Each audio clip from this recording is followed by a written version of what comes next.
Hello future doctors. आज आप लोगों का जो नीट का मॉडल पेपर हुआ है, इसका कंप्लीट डिस्कशन हम लोग करने जा रहे हैं। और बच्चों, उम्मीद है कि ये मॉडल पेपर आपका बहुत अच्छा हुआ होगा। आज के सेशन में मेरे साथ में हैं आरडी सर। और आपसे एक रिक्वेस्ट है कि मॉडल पेपर को जरूर दीजिए, क्योंकि आप धीरे धीरे दिवाली के बाद सारे बच्चों को अपने आप को मॉडल की तरफ शिफ्ट करना पड़ेगा। एफएसटी ज्वाइन करिए, और ये जितने भी मॉडल हो रहे हैं आपके नीट वाले, वो जरूर दीजिए आप, क्योंकि उनमें पुराना वाला सिलेबस जो होता है ना, जब पेपर देते हैं तो रिवाइज हो जाता है। तो बहुत अच्छे पेपर हुआ होगा, उम्मीद के साथ हम स्टार्ट करने जा रहे हैं बेटा। और जैसा आपको मालूम है कि अब पढ़ने का अधिकार सबको और डॉक्टर बनने का अधिकार सबको, सिंह सर के इस मिशन के साथ हम लोग आगे बढ़ रहे हैं। और पूरी उम्मीद से आपके रिजल्ट की प्रतीक्षा में कि आप बहुत अच्छे से अपना रिजल्ट देंगे इस बार, और पूरी मेहनत भी कर रहे हैं। आइए आज के सेशन का पहला question. Laplace assume that sound propagation in gas take place under. Laplace ने न्यूटन के फॉर्मूले को करेक्ट करके, न्यूटन का फॉर्मूला इनकरेक्ट था, और वहां गलत कहां पे था न्यूटन का फॉर्मूला, क्योंकि उस फॉर्मूले में हमने गैस मीडियम में साउंड की वेलोसिटी को लिया था, साउंड की स्पीड को लिया था आइसोथर्मल कंडीशन। और बच्चों, जैसा आपको मालूम है कि आइसोथर्मल कंडीशन में साउंड हमारी नहीं करती है प्रोपेगेट, वो करती है हमारी एडियाबैटिक कंडीशन में। तो यहां पर हम एडियाबैटिक कंडीशन को मार्क करेंगे, और एडियाबैटिक ही हमारा राइट आंसर है। और बल्क मॉडुलस एडियाबैटिक लेने पर हमारा formula gamma times of P, और स्पीड ऑफ साउंड गैस का करेक्ट फॉर्मूला आ गया bulk modulus adiabatic divided by आ गया density gamma P upon rho आ जाएगा। और ये हमारा गैसियस मीडियम में साउंड की वेलोसिटी आ गई लाप्लास के करेक्शन के बाद। तो राइट आंसर आ जाएगा ये हमारा एडियाबैटिक कंडीशन। बच्चों, ये जो क्वेश्चन है ये आपका देखिए एनसीईआरटी का पेज नंबर 287, और सिर्फ फॉर्मूला ही आपको यहां पर सफिशिएंटली याद करना है। लाप्लास का प्रॉपर डिस्क्रिप्शन दिया गया है, लाप्लास कंडीशन दी गई है। आइए बच्चों, फिगर में शो किया गया है, बहुत ही अच्छा और बहुत ही शानदार ये क्वेश्चन है हमारा। देखिएगा कि फिगर में शो किया जाता है displacement time graph of simple harmonic plane progressive wave. The amplitude is, अब आपको एम्पलीट्यूड पूछा है तब तो सबसे आसान सी चीज पूछी है।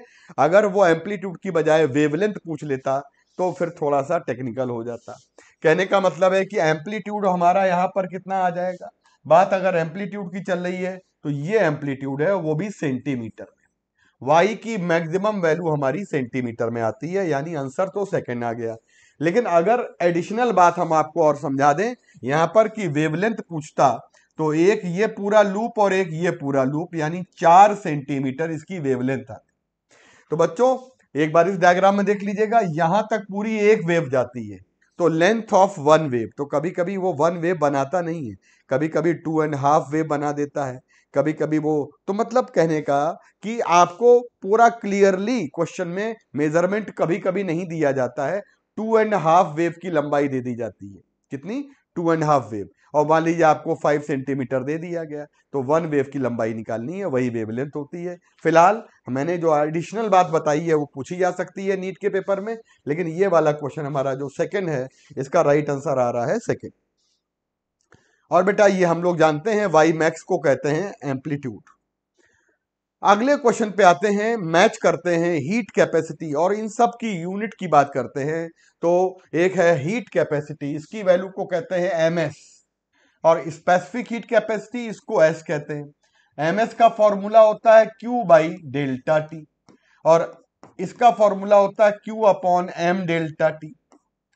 बच्चों, लेटेंट हीट होती है हमारी एल, और लेटेंट हीट का फॉर्मूला क्यू डिवाइडेड बाई आ जाएगा एम। और थर्मल कंडक्टिविटी जो के है, इसको निकालेंगे तो के का फॉर्मूला तो बढ़िया भयंकर फॉर्मूला होता है, पता है आपको कि Q इक्वल टू हो जाएगा K A delta theta upon L into time. बच्चों देखिएगा, तो यह आ जाएगा Q into L upon area और डेल्टा थीटा, और आ जाएगा टाइम। तो अब हम बारी बारी से इनकी यूनिट की डिस्कशन कर लेते हैं। यूनिट निकालने का मतलब है यू शुड नो फॉर्मूला, यही एक तरीका होता है। तो फॉर्मूला जब आपको मालूम है तभी ये काम बन सकता है। तो बच्चों जूल पर टेम्परेचर, यानी कि ये हमारा आ जाएगा ए का रिलेशन पी के क्यू के साथ आ जाएगा, और जूल पर किलोग्राम यानी कि ये आ जाएगा लेटेंट ही। तो सी आर से रिलेट कर रही, जूल पर केजी।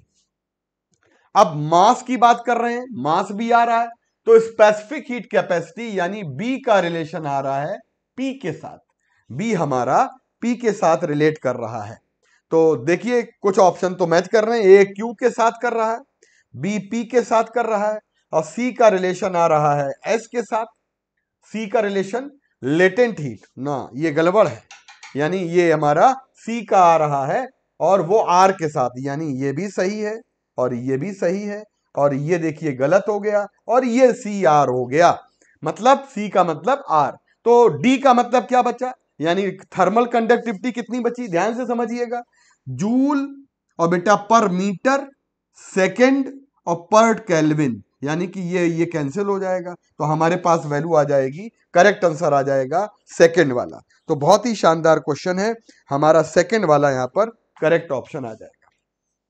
तो बच्चों एक काम कर देते हैं हम लोग अच्छे से कि इसको फाइनली एक बार यहां देख लेते हैं।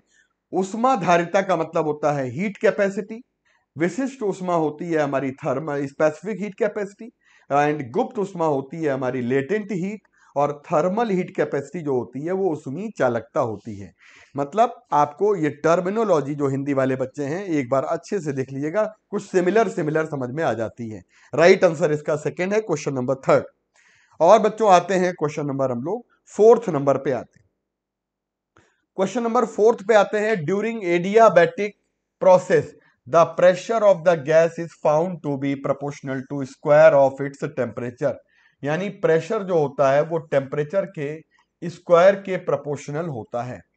बच्चों ये जो हमारा रिलेशन दिया गया है, हमें इसमें गामा की वैल्यू निकालनी है। तो एक बहुत ही शानदार तरीका यह है कि आपको गामा तभी निकल सकता है, गामा की वैल्यू समझिएगा। एक रिलेशन होता था एडियाबैटिक में, पी वी की power gamma equal to constant. यहां पर कोई इसका काम है नहीं, काम है क्योंकि वॉल्यूम आ रहा है। और एक टेम्परेचर टी वी की पावर गामा माइनस वन, इसका कोई काम नहीं है क्योंकि यहां टेम्परेचर के साथ वॉल्यूम आ रहा, वॉल्यूम है ही नहीं। अब प्रेशर के साथ क्या है हमारा, तो एक होता है हमारा टी की पावर गामा और पी की पावर गामा माइनस वन। बोलिए ये सही है कि गलत है, बिल्कुल सही है हमें लगता है। टी की पावर गामा और पी की पावर गामा माइनस वन। अब एक काम कर लेते हैं, हम इसको ऊपर कर लेते हैं, तो ये आ जाएगा पी की पावर, ऊपर जाएगा तो वन माइनस गामा आ जाएगा, और टी की पावर आ जाएगी हमारी गामा। अब समझिएगा, हमें पी की पावर वन लानी है और टी की पावर, राइट, तो इसका मतलब है हमको ये कांस्टेंट आ रहा है, हमें कुछ इसी के फीचर में लाना है। तो एक काम कर लेते हैं, कुछ ऐसा ही, P की power gamma minus one proportional to आ जाएगा T की पावर गामा। भाई इसको देख देखकर हम इसको कंपेयर करेंगे। अब समझिएगा, फिर से बात को समझिएगा, एक बार दोबारा समझा देते हैं अच्छे से, है ना। तो क्योंकि इस तरह के क्वेश्चन थोड़े से हार्ड बन जाते हैं बच्चों के। जैसे मान लीजिएगा आपने कहा पी की पावर, पी वी की power gamma equal to constant, ये एडियाबैटिक में सबको लर्न है फॉर एडियाबैटिक प्रोसेस। अब आप यहां पर वॉल्यूम को गायब कर दीजिए, तो वॉल्यूम को गायब करेंगे तो वॉल्यूम की जगह पे क्या पुट करेंगे, PV equal to mu R T. तो यहां पर वॉल्यूम हो जाएगा हमारे पास mu R T upon P, तो mu R T upon pressure आ जाएगा, गामा हो जाएगा। बच्चों ये कांस्टेंट आ जाएगा। अब बात समझिएगा, P की पावर वन, यहां गामा, तो T की पावर गामा, और ये क्या बचेगा, P की पावर गामा माइनस वन। बाकी सब कांस्टेंट चला गया, दिमाग लगाने की जरूरत नहीं है। अब यहां पर हम एक काम कर लेते हैं, इसको लिखते हैं गामा माइनस वन, और प्रोपोर्शनल टू आ जाता है हमारा T की पावर गामा। ठीक है बच्चों। अब अगर हम बात करते हैं, P को खाली करते हैं, मकसद क्या है हमारा, हमारा यहां पर जो एम है वो हमारा एम यहां पर है बेटा बेटा हमारे पास यहां पर जो इसका एम है, और वो हमारा जो एम है कि इसकी सॉल्व करने के बाद मैचिंग करनी है इसके साथ। अब यहां पर देखेंगे जो गिवन है p की पावर 1 और t की पावर 2, कुछ ऐसा करो सब इसी की पावर में आ जाए। तो इसको हम खाली कर लेते हैं, p की पावर 1 और t की पावर आ जाती है हमारी गामा अपॉन गामा माइनस 1। ये गामा माइनस 1 उधर चला गया, मैचिंग आ गई। अब बताइए 2 इक्वल टू किसके आ गया, पावर ऑफ टी कॉमन ले लो, gamma upon gamma minus 1 equal to 2 आ गया। तो बच्चों ये 1 कर देंगे तो गामा इक्वल टू आ जाएगा 2 गामा माइनस 2। तो ये इधर आ जाएगा, गामा की वैल्यू आ जाएगी 2। तो हमारे पास क्वेश्चन नंबर 4 का राइट आंसर बच्चों जो गामा है वही है CP अपॉन CV। तो मुझे लगता है, उम्मीद है कि आपको ये फॉर्मूला नहीं है तो लर्न है, और अगर लर्न नहीं है तो फिर यहां से निकाल लेंगे। मैंने सारा डिस्क्रिप्शन दे दिया है, और आराम से इस तरह के क्वेश्चन को करने की कोशिश करिएगा। ठीक है बच्चों, तो राइट आंसर इसका फोर्थ वाला आ गया। आते हैं, देखिए gamma equal to CP by CB, और इसी से फॉर्मूला हम लोगों ने पेज नंबर 233 से निकाला है। क्वेश्चन नंबर आ जाते हैं 5 पे बच्चों। क्वेश्चन नंबर 5 पे आते हैं, an ideal gas A and real gas B have their volume increased from V से 3V अंडर आइसोथर्मल कंडीशन। मतलब वॉल्यूम बढ़ रहा है, कंडीशन दी गई है आइसोथर्मल। मेरे प्यारे बच्चों, यहां पर हमसे कह रहा है इंक्रीज इन इंटरनल एनर्जी। हम सबको मालूम है इंटरनल एनर्जी में कोई इंक्रीमेंट नहीं होगा, इंक्रीज इन इंटरनल एनर्जी हमारी जीरो हो जाएगी, will be in both the gas, यानी ए गैस और दोनों गैस हमारी आइसोथर्मल हैं, तो इंक्रीज इन इंटरनल एनर्जी की जो वैल्यू है वो हमारी जीरो हो जाएगी। फिर से देख लेते हैं, gas ideal gas A and real gas B. ओहो, अब गड़बड़ हो गया। इसका मतलब आप जब बात करना चाहते हैं कि भड़बड़ में पड़ते हैं तो आप आंसर ये लगा के आते हैं, क्योंकि आइडियल गैस के बाद फिर पढ़ना थोड़ा सा स्लो कर देते हैं, और यही गलती बहुत से बच्चों ने करी है पेपर में। सोचिए, आइडियल गैस की इंटरनल एनर्जी सिर्फ डिपेंड करती है ओनली टेम्परेचर पे, और रियल गैस की internal energy pressure, temperature, volume तीनों पे करती है। समझ में आ गया अंतर, गलती समझ में आ गई। तो इसका मतलब ये चीज नहीं पढ़नी है, इसके आंसर लगाने से पहले पूरा सवाल पढ़ना है, ideal gas A and real gas B. देखा जल्दबाजी से आप लोग। तो अब ये गलती बचे कैसे, तो बचने का तरीका है, गए अपने पेपर को लाइन टू लाइन एक बार पेन रख के पढ़ने की हैबिट बना। अब बताइए बी हमारी रियल गैस हो गई, तो बेटा कोई दिक्कत ही नहीं है। तो हमारे पास आइडियल गैस के लिए तो होता है, आइडियल गैस ए के लिए आपके पास आ जाता है डेल्टा U 0, ए के लिए आ जाता है डेल्टा U 0। ठीक है बेटा, तो बी वाले में तो कुछ ना कुछ बढ़ ही जाएगी, तो इसका मतलब हमारा आ जाएगा increase in internal energy will be B में ज्यादा मोर देन ए में तो कोई इंक्रीज हो ही नहीं रही है, बी में थोड़ी सी ज्यादा हो जाएगी, क्योंकि बी की इंटरनल एनर्जी टेम्परेचर पे अलावा प्रेशर एंड वॉल्यूम सभी पे डिपेंड करती है। ठीक है बच्चों, और वॉल्यूम हम लोग यहां बढ़ा रहे हैं, इसका मतलब increase in internal energy work हो रहा है। तो ऑलवेज रिमेंबर कि हमें क्वेश्चन में इंक्रीज इन इंटरनल एनर्जी को लेकर सवाल पूछा जाएगा, हमको जरूर वहां कंफ्यूज किया जाएगा आइडियल और रियल गैस को लेकर। तो थर्ड ऑप्शन करेक्ट ऑप्शन है बच्चों, will be more than A, increase in internal energy of B will be more than that of A, option number third. Question number 5 का option number third. Internal energy दिया गया है, internal energy does not depend on path, क्योंकि ये state function होता है। सही लिखा हुआ है, करेक्ट लिखा हुआ है, ये बिल्कुल हमारा सही लिखा हुआ है, स्टेटमेंट 1 करेक्ट है। इन cyclic process change in internal energy, क्योंकि U इनिशियल बराबर U फाइनल, और डेल्टा U बराबर U final minus U initial, और ये जीरो हो जाएगा।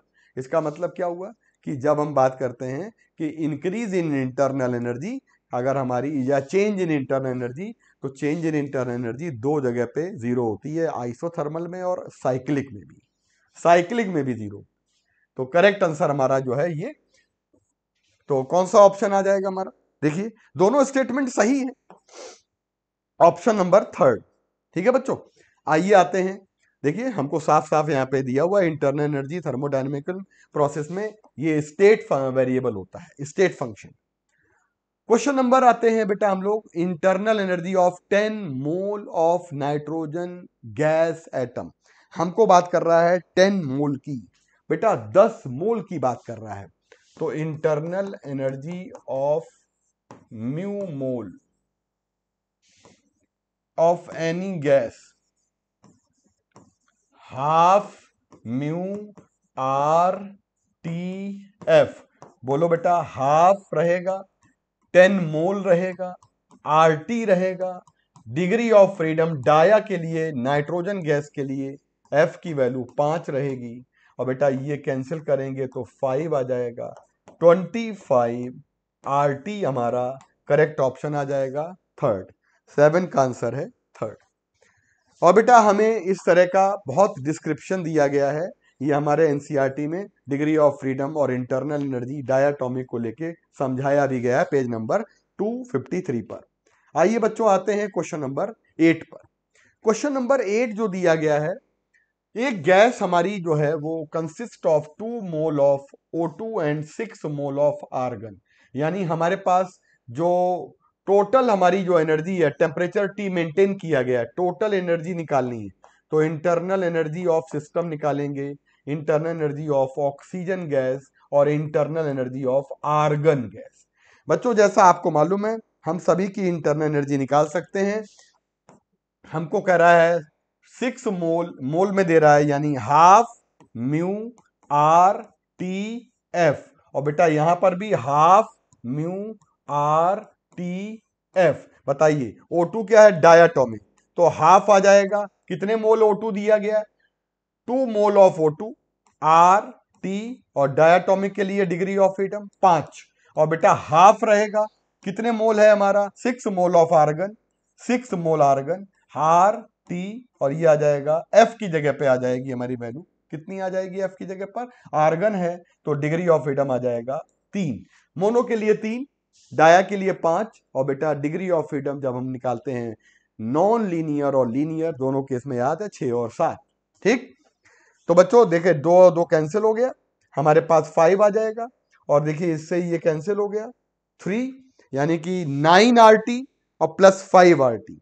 9 आरटी प्लस 5 आरटी कितना हो जाएगा, 9 5 14 आरटी। तो करेक्ट ऑप्शन हमारा कौन सा आ जाएगा, करेक्ट ऑप्शन हमारा आ जाएगा फोर्थ वाला। ठीक है बच्चों, तो आराम से है, दोनों की इंटरनल एनर्जी गैस की कंबाइन कर लेते हैं। नीट में आया हुआ क्वेश्चन है ये, और इसी तरीके के हम लोगों को यहां पर एनसीईआरटी पेज नंबर 253 पर डिस्क्रिप्शन भी समझाया गया। आते हैं क्वेश्चन नंबर हम लोग अगले वाले पे।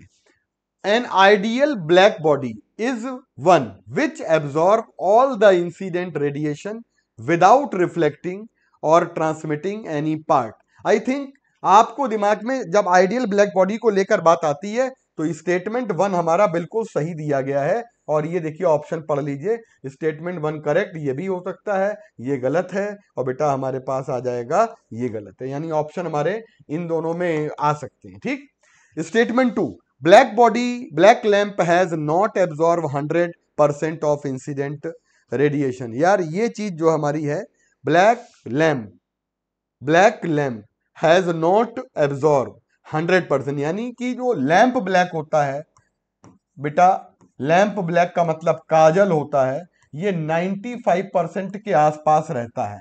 प्लेटिनम ब्लैक जो होता है वो भी इसी के पास रहता है। मतलब 100% तो केवल फेरिस केविटी बनाई गई थी, जिसको बनाया गया था फेरिस स्पॉट, फेरिस केविटी, जो 100% आइडियल ब्लैक बॉडी मानी जाती है। इनमें से कोई भी 100% तो है ही नहीं, तो इसका मतलब क्या हो जाएगा, ये भी करेक्ट है और ये भी करेक्ट है। तो राइट ऑप्शन कौन सा वाला आ गया, थर्ड वाला, थर्ड वाला करेक्ट आंसर हमारा आ गया 9 का थर्ड। मतलब स्टेटमेंट 1 भी करेक्ट है और स्टेटमेंट 2 भी करेक्ट है, कथन 1 और कथन 2 दोनों ही सही है। ठीक है बच्चों, आते हैं क्वेश्चन नंबर हम लोग 10 पर। Steam eight 100 degree Celsius is passed into 20 gram of water. देखिए बड़ा अच्छा सवाल है। स्टीम आपकी दी गई है 100 डिग्री सेल्सियस पर, और वाटर दिया गया है बेटा आपका 20 डिग्री सेल्सियस पर। When water acquires temperature of 80 degree, water का टेम्परेचर 80 डिग्री पर आ जाता है, the mass of water present will, तो मान लीजिए m ग्राम स्टीम है बेटा, और वाटर कितने ग्राम था, 20 ग्राम, तो स्टीम भी तो पानी में जाएगी, तो टोटल वाटर आपसे पूछा जा रहा है, टोटल वाटर ये हो जाएगा 20 तो पहले से था प्लस m यहां से आया। सवाल समझिएगा कि तो the mass of water present will be, मतलब हमें निकालना है मास ऑफ वाटर जो यहां पर बन रहा है, यानी मिक्सचर में जो स्टीम कंडेंस करेगी, जितनी भी स्टीम मिलाई थी वो तो हमारी पानी में कन्वर्ट हो ही रही है। तो आपको ऐसा करना है बच्चों कि इसको सॉल्व करते करते स्टीम का मास निकाल लेना है, उसको ऐड कर देना है। तो सॉल्व करने का यहां पे प्रोसेस क्या है बेटा, यहां पे आ जाएगा heat lost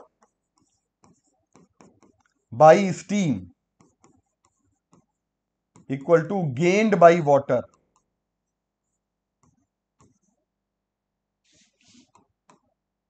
gained by water. मेरे प्यारे बच्चों देखिए, स्टीम 100 से पहले क्या करेगी, पहले ये 100 से 100 का वाटर बनाएगी, पूरा स्टेटमेंट, पहले स्टीम 100 से 100 का वाटर, फिर 100 का वाटर 80 के वाटर में जाएगा, तभी तो मिक्सचर आएगा, तभी तो ये लॉस हुआ।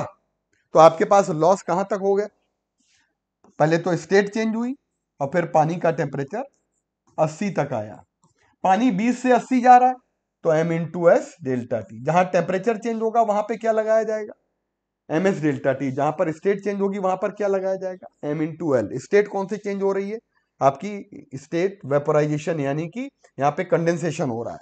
बताइए एम निकालना है, 540 इसकी लेटेंट हीट दी गई है, प्लस एम की वैल्यू कितनी है निकालनी है, स्पेसिफिक हीट कितनी दी गई है बेटा, और टेम्परेचर कितना है 20, 80 में से 20, 100 में से 80 जाएगा तो 20 आएगा बेटा, इधर आएगा, मास कितना है 20 ग्राम, और स्पेसिफिक हीट 1, और 20 से 80, 80 मतलब 60 आ गया, समझो बात को, 20 और 80, इस तरफ पानी का टेम्परेचर 20 से 80 हो रहा है तो 60 आ जाएगा। बच्चों कैलकुलेशन यहां पर करेंगे, वहां पर आ जाएगा हमारे पास 560 560 m, और इधर आ जाएगा हमारे पास 1200। अब बच्चों हम जब इसको सॉल्व करेंगे तो 1200 1200 आएगा और अपॉन आ जाएगा 560। जरा इसको सॉल्व करने की कोशिश करिए, हम लोग जब इसको सॉल्व करेंगे तो 1200 डिवाइडेड बाई 560 यानी 2.14, तो 2.14 ग्राम। आप समझिए बात, कुल कितना पानी था हमारे पास 20, और अब कितनी हमारी स्टीम हमारी कंडेंस कर गई है, पानी में मिल गई है 2.14, तो हमारे पास कुल मिलाकर अगर हम ऐड कर देंगे तो 20, कितना आंसर आ जाएगा, आंसर बताइए, पानी निकालना है, mass of water, mass of water कितना आ जाएगा 20 प्लस m, बेटा 20 प्लस 2.14, 22.14 ग्राम पानी आ रहा है टोटल। कुल मिला के क्वेश्चन इस तरीके से था, एक बार समराइज कर दे रहे हैं, कैलकुलेटिव है, स्टीम 100 डिग्री की और कितने ग्राम है नहीं दिया है, 20 ग्राम पानी जो 20 डिग्री पे है मिलाया जा रहा है, पानी का टेम्परेचर कर रहे हैं 80 डिग्री, 80 डिग्री पर पानी हमारा मिक्सचर के रूप में आ रहा है, मिक्सचर जो हमारा है उसमें स्टीम कंडेंस करेगी, पानी में बदल जाएगी, स्टीम का मास भी मिक्सचर में ऐड हो जाएगा, मान लो m ग्राम स्टीम है तो मिक्सचर आ जाएगा 20 ग्राम पानी पहले से है प्लस m ग्राम स्टीम से आया। पूछा क्या जा रहा है क्वेश्चन में, मास ऑफ द वाटर प्रेजेंट, यानी 20 प्लस m पूछा जा रहा है। यह भी पूछ सकता था मास ऑफ स्टीम कंडेंस, वो नहीं पूछा गया, तब तो आंसर 2 ही ग्राम आ जाता 2.14, यहां m 20 प्लस m आ जाएगा। और बेटा हमने पहले स्टीम को कंडेंस कराया mlv, फिर स्टीम का 100 से 80 तक टेम्परेचर लाए ms डेल्टा टी, फिर 20 से 80 तक पानी गर्म होगा तो हीट गेन्ड बाई वाटर, 20 और 80 का अंतर है 60, तो ms डेल्टा टी लगा दिया, सॉल्व कर लिया, बढ़िया से हम लोग का आंसर, उम्मीद है समझ में बढ़िया से आ भी गया होगा आपको। चलिए बच्चों आ जाते हैं, ms डेल्टा टी और ml लेटेंट हीट का कॉन्सेप्ट पेज नंबर 208 पे दिया गया है। आइए बच्चों आते हैं, ब्लैक बॉडी हमारी कितने टेम्परेचर पर है और ब्लैक बॉडी का टेम्परेचर कितना दिया गया, ये T1। बच्चों T1 की वैल्यू कर लेते हैं 1227 प्लस 273 और ये आ जाता है 1500 kelvin. Emit radiation with maximum intensity of wavelength λ1, ये λ1 दिया गया है। If the temperature of the body increased by, यानी कि T2 कितना हो जाएगा बेटा 1500 तो पहले से था, मतलब हम ऐसे भी आपको समझा सकते हैं, प्लस 1000 बढ़ा दिया 2700 हो गया 2227, तो 2227। अब जब ये टेम्परेचर हमारा 2227 हुआ, उसको केल्विन में बदलेंगे हम, तो 273 ऐड कर देंगे तो हमारे पास आ जाएगा 2500 केल्विन। अब बताइए 1500 केल्विन पहले से और ये फाइनल वाला, तो ये T2 आ जाएगा λ2 T2 equal to λ1 T1। वीन्स law लगा दिया।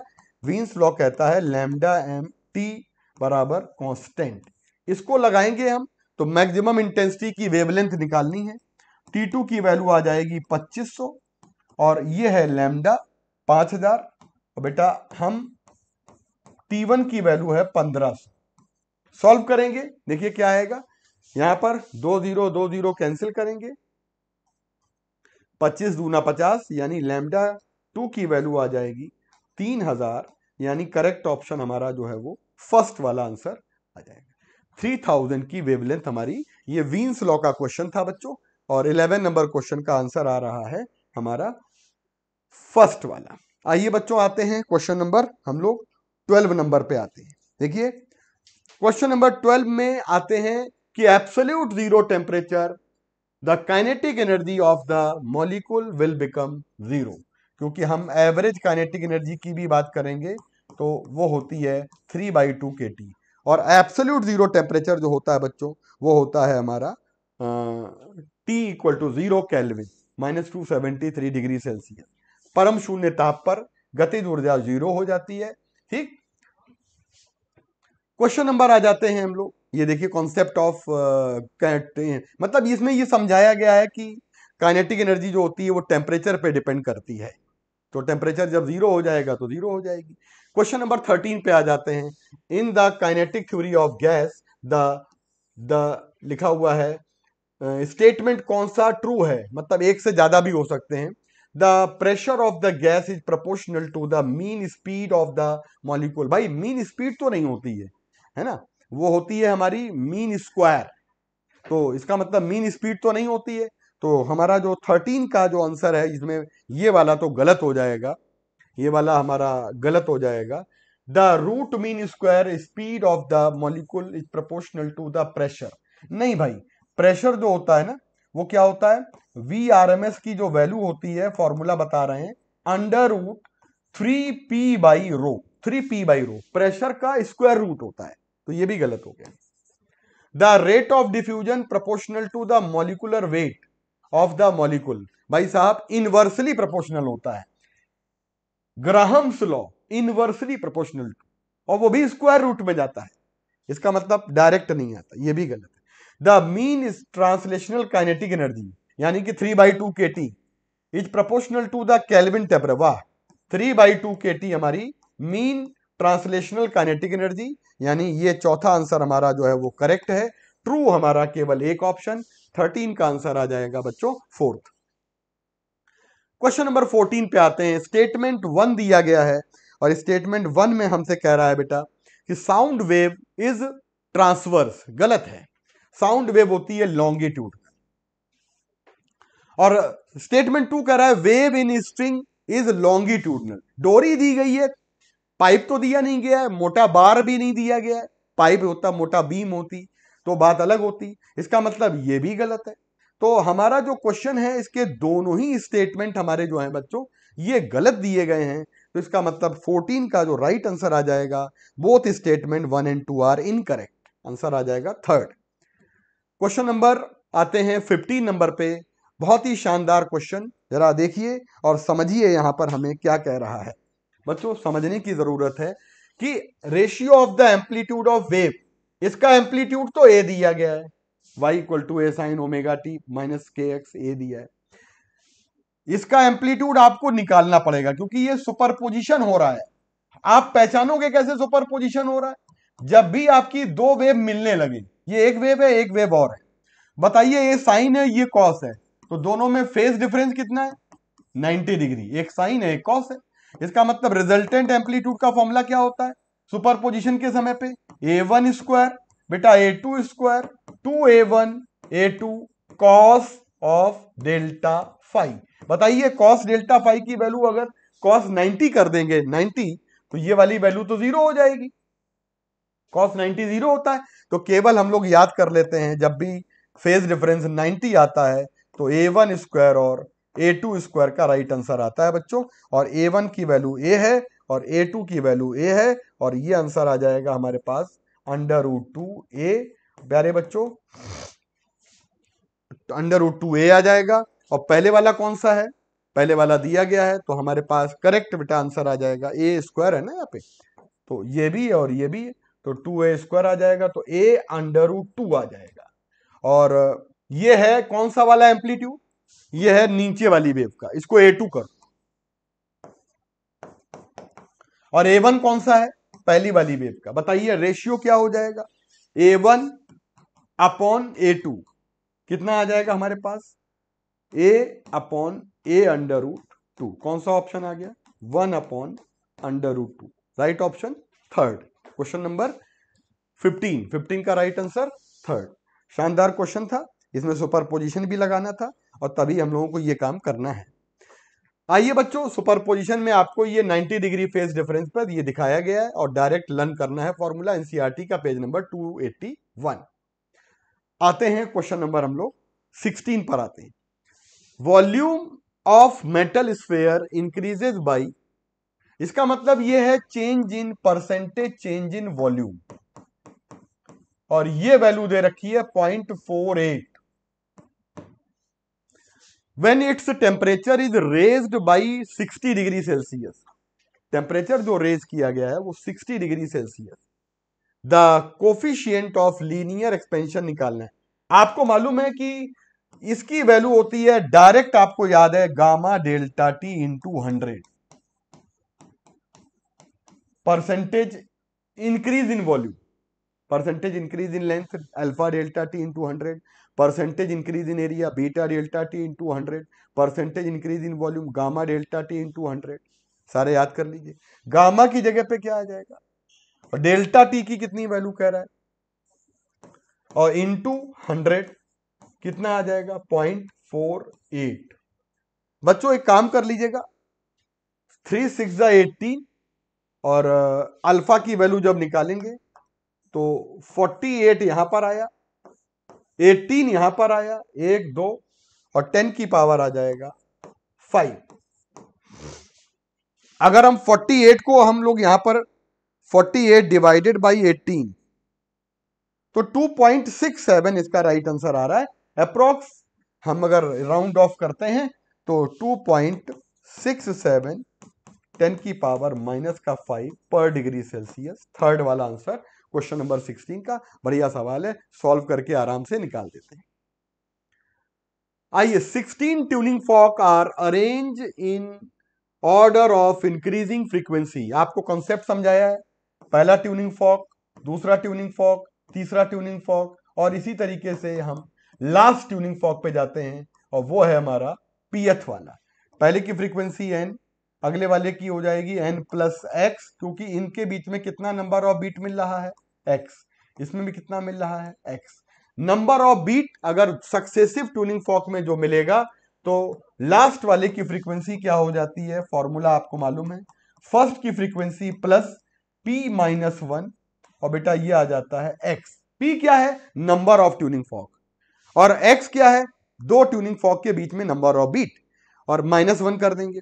आप बताइए हमको नंबर ऑफ बीट कितना दिया है, 8, x की वैल्यू, और if the frequency of the last tuning fork is twice of the first. बहुत बढ़िया, लास्ट की फ्रीक्वेंसी पहले वाली की फ्रीक्वेंसी का डबल है बच्चों।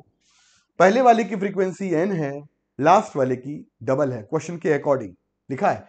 यदि अंतिम द्विभुज की आवृत्ति प्रथम वाले से दुगनी है, अंतिम वाला प्रथम वाले से दुगना है, प्लस अंतिम वाला मतलब क्या हुआ, कितनी है 16, 16 का मतलब पी की जगह पे माइनस इंटू 8 बीट, कितने बीट मिलते हैं बेटा 8, तो बेटा ये कितना आ जाएगा 15, 15 इंटू 8 120, 120 यानी एन की कितनी वैल्यू आ गई 120 हर्ट्ज। कौन सा वाला है ये वाला फॉक हमारा दिया गया है फर्स्ट वाला, क्योंकि इंक्रीजिंग ऑर्डर है तो लास्ट वाला डबल हो जाएगा, कह भी रहा है डबल है तो अगला वाला डबल हो जाएगा। तो पहले वाले की हम पूछा जा रहा है तो पहले वाले का आंसर आ जाएगा 17 का हमसे पहला वाला। मान लो लास्ट वाला पूछा गया होता तो लास्ट वाले में डबल कर देंगे जैसे कि क्वेश्चन में बोला गया है। तो कुल मिला के क्वेश्चन की थीम ये है कि आपको याद करना है कि ये जो इंक्रीजिंग ऑर्डर में अगर फॉर्मूला तैयार हो जाएगा, मैंने डिस्क्राइब करके बताया है, शॉर्टकट फॉर्मूला याद करना बहुत ज्यादा जरूरी है। ठीक है बच्चों, क्वेश्चन नंबर 18 पे आते हैं। टू क्लोज्ड एंड पाइप, मतलब closed end pipe when sounded together 5 beat देते हैं, if their length in the ratio then fundamental note in produced by them. अब बच्चों इस सवाल को लगाने का तरीका क्या है समझने की जरूरत है।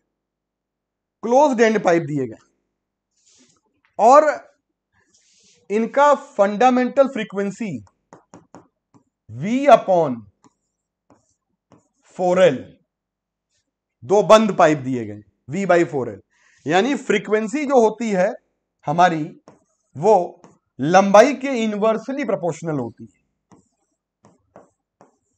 लंबाई का रेशियो दिया है तो N1 अपॉन N2 का रेशियो आ जाएगा L2 अपॉन L1। बोलो बच्चों L2 की कितनी वैल्यू है 101, L1 की कितनी है 100, तो N1 अपॉन N2 हमारी पास ये वैल्यू आ गई, रेशियो आ गया। तो जब हम रेशियो निकाल देंगे, अब समझिएगा बात, हमें रेशियो पता चल गया, इन्होंने एक बात और दे रखी है, नंबर ऑफ बीट कितने मिलते हैं 5। मतलब समझने की जरूरत है बच्चा कि अगर हम N1 माइनस N2, देखिए N1 की लेंथ कम है तो जिसकी लेंथ कम उसकी फ्रीक्वेंसी ज्यादा, ठीक है, तो जिसकी लेंथ कम है उसकी फ्रीक्वेंसी ज्यादा। तो ये हमें दिया गया है कितना 5 बीट पर सेकेंड। अब अगर आपने एक काम कर लिया तो मजा आ जाएगा। Two closed end pipe when sounded together 5 beat per second if their length in the ratio, तो फंडामेंटल फ्रीक्वेंसी निकाल। N1 और N2 की वैल्यू अगर निकल आई तो सीधे सीधे आप फाइंड कर सकते हैं। एक काम कर लेते हैं हम लोग, इसको सॉल्व करने के लिए N1 अपॉन N2 यहां ले आएंगे, -1 ले आएंगे और 5 अपॉन N2 ले आएंगे। बताइए इसकी कितनी वैल्यू दी गई है 100, 1 अपॉन 100 आ जाएगा, माइनस का 1 आ जाएगा, 5 अपॉन N2 आ जाएगा। बच्चों इधर आ जाएंगे हम लोग तो आपके पास आ जाएगा 1 अपॉन 100, 5 अपॉन N2 आ जाएगा। N2 की वैल्यू आ जाएगी 500 हर्ट्ज। जब N2 की वैल्यू 500 आ रही है तो N1 की वैल्यू आ जाएगी 500 में 5 जोड़ दीजिएगा तो 500 5 हर्ट्ज आ जाएगा। तो क्वेश्चन बहुत आसान है, आपको N1 N2 का रेशियो दिया है और हम इसी से हम अगर सॉल्व कर लेंगे तो आराम से कर ले जाएंगे। तो आराम से करने का तरीका यही है कि हम थोड़ा सा सॉल्व तो करना ही है ना यहाँ पे। तो नेक्स्ट क्वेश्चन पे आ जाते हैं, इसका आंसर है फोर्थ, 18 का फोर्थ वाला आंसर सही है। बेटा 19 क्वेश्चन पे आते हैं और 19 क्वेश्चन पे आते हैं। स्ट्रेच स्ट्रिंग 1 मीटर लेंथ, डोरी का सवाल है, वेव का, both ends having a mass of 5 into 10 की power -4 kilogram under the tension of. बच्चों स्ट्रिंग को हमने 1 मीटर लंबी, डोरी को हमने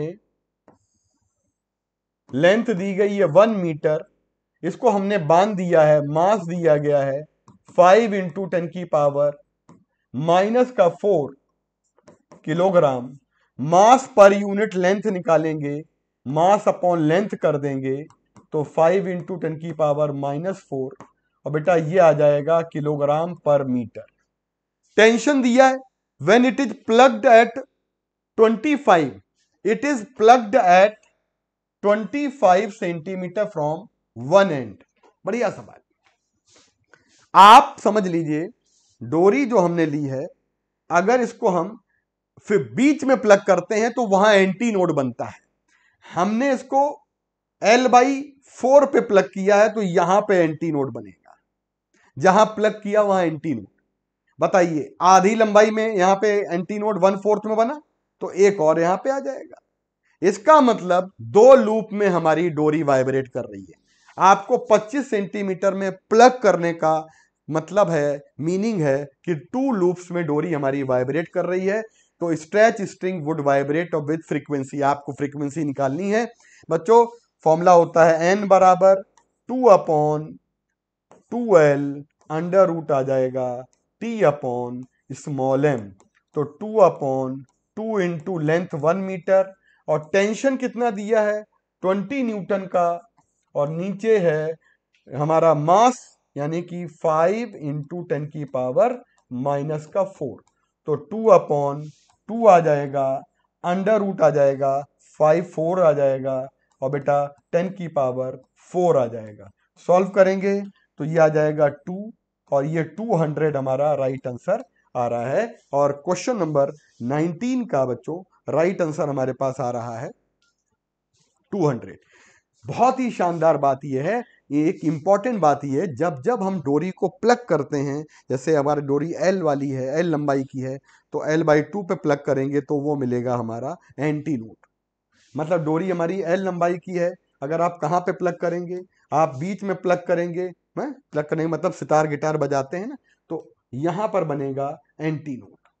फिर हम अगर L/4 पे प्लग करेंगे तो दो लूप बन जाएंगी, यानी कि दो लूप में डोरी वाइब्रेट कर रही है। यही एक इंपॉर्टेंट बात आपको थोड़ी सी अलग सी है, सीखने को मिलनी चाहिए और सीखिए जरूर हर पेपर से। एक बहुत ही शानदार क्वेश्चन है बच्चों, स्ट्रिंग डिवाइडेड इनटू 3 सेगमेंट, और तीनों सेगमेंट में हमको यहां पर बोल रखा है कि frequency, fundamental frequency in the ratio. तो हम सबको पता है कि स्ट्रिंग में फ्रीक्वेंसी और लेंथ होती है इस रेशियो में। मतलब स्ट्रिंग की फ्रीक्वेंसी और स्ट्रिंग की लेंथ का रेशियो उल्टा होता है।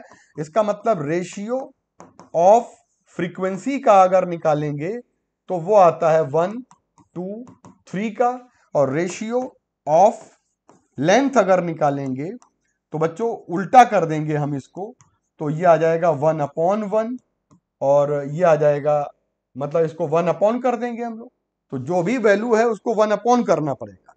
तो मतलब आप समझ रहे हैं 1/2 1/1 1/2 1/3, तो ये आ जाएगा 1/2, ये आ जाएगा 1/3। किसी कॉमन नंबर से क्या कर दीजिए, इसको मल्टीप्लाई कर दीजिए, 6 से मल्टीप्लाई कर दीजिए, तो ये आ जाएगा 3 और ये आ जाएगा 2। तो 6 3 2, इसका राइट आंसर आ जाएगा 20 का पहला वाला। तो मतलब आपको एलसीएम लेकर ऐसे नंबर से मल्टीप्लाई करना है जिससे आपका इनवर्स वाला रिलेशन सेटिस्फाई हो जाए। लंबाइयों का अनुपात आ जाएगा 6 3 2। Question number 21, when two tuning forks vibrating, और वेव दी गई हैं हमारी, क्या दी गई है वेव बेटा, पहले वाले ट्यूनिंग फॉक की जो वेव है इसमें टी का कोफिशिएंट है ω1 और 200 400 पाई, और आपको मालूम है 2πN1 पहले वाले की फ्रीक्वेंसी निकालेंगे तो ये आ जाएगा 2 से 2 कैंसिल, यानी N1 की वैल्यू आ जाएगी 200। तो पहली वाली वेव की फ्रीक्वेंसी बेटा आ जाएगी 200। और अगर हम बेटा बात करते हैं यहां पर कि दूसरी वाली जो वेव हमारी दी गई है, इसमें टी का कोफिशिएंट है हमारा ω2 और ω2 की वैल्यू है 408 पाई, और 2πN2 आ जाएगा हमारे पास 408 पाई। मेरे प्यारे बच्चों 2 से कैंसिल हो जाएगा तो 204 आएगा, और N2 की वैल्यू आ रही है 204 हर्ट्ज। अब आपसे क्या कह रहा है, बीट पर सेकेंड, ये आ जाएगा 204 माइनस 200 और ये आ जाएगा 4।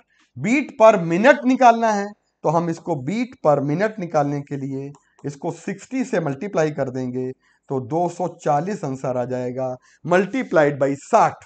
1 मिनट में 60 सेकेंड होते हैं। तो करेक्ट आंसर हमारा आ जाएगा 21 का थर्ड वाला ऑप्शन आ जाएगा। बच्चों आते हैं क्वेश्चन नंबर 22 पर। A string is clamped at both and, it is vibrating in the fourth harmonic. एक डोरी को फोर्थ हार्मोनिक में वाइब्रेट करेंगे तो डोरी में ये देखिए पहला हार्मोनिक होता है, डोरी का पहला हार्मोनिक, फर्स्ट हार्मोनिक। ऐसे ही डोरी में अगर हम दूसरा हार्मोनिक निकालें,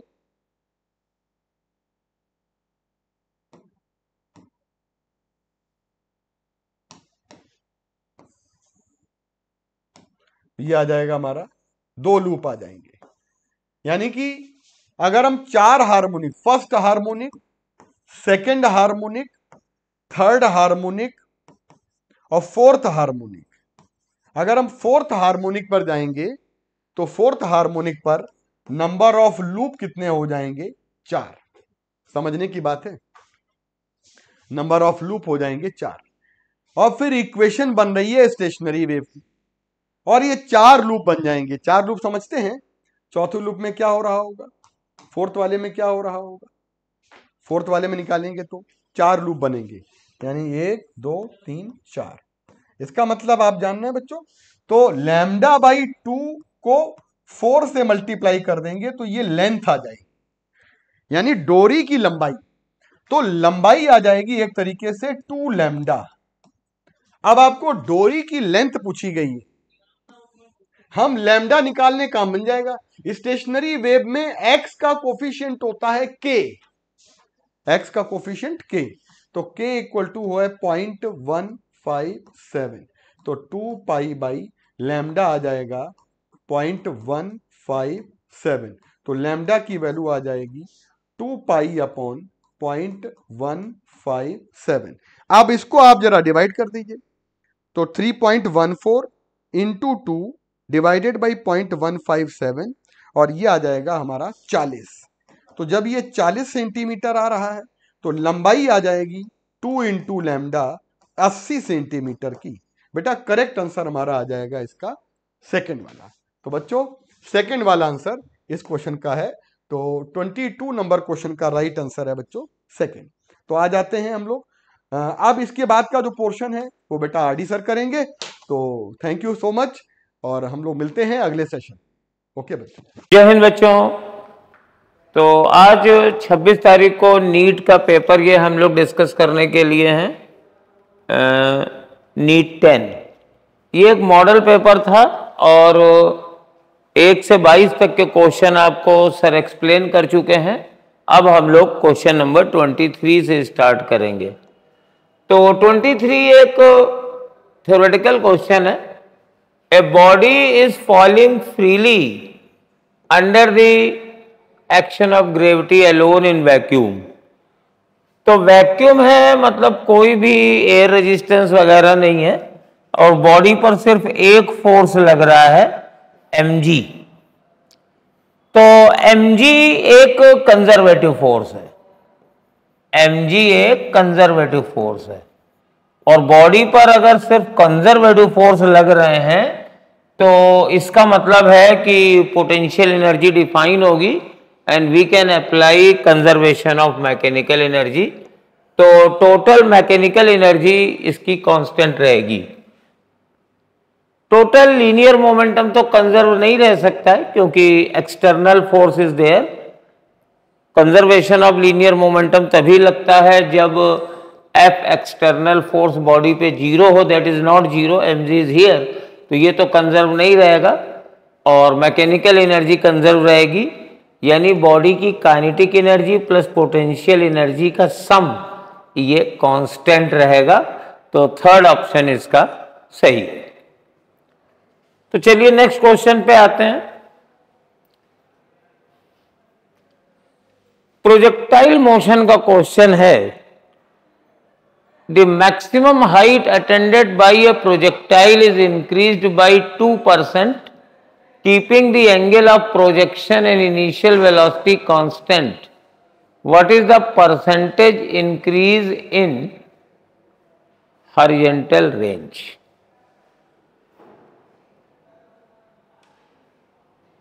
तो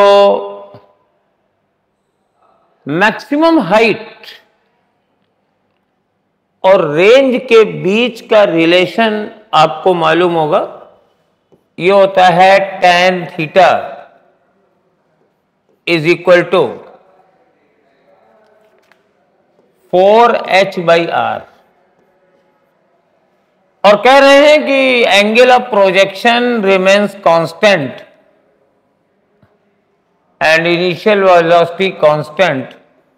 तो ये कांस्टेंट है, तो इसका मतलब है 4h/r is equal to some constant. तो अगर इसको डिफरेंशिएट करें तो delta h/h is equal to delta r/r।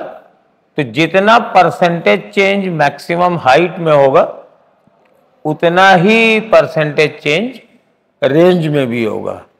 तो range will also increased by 2%।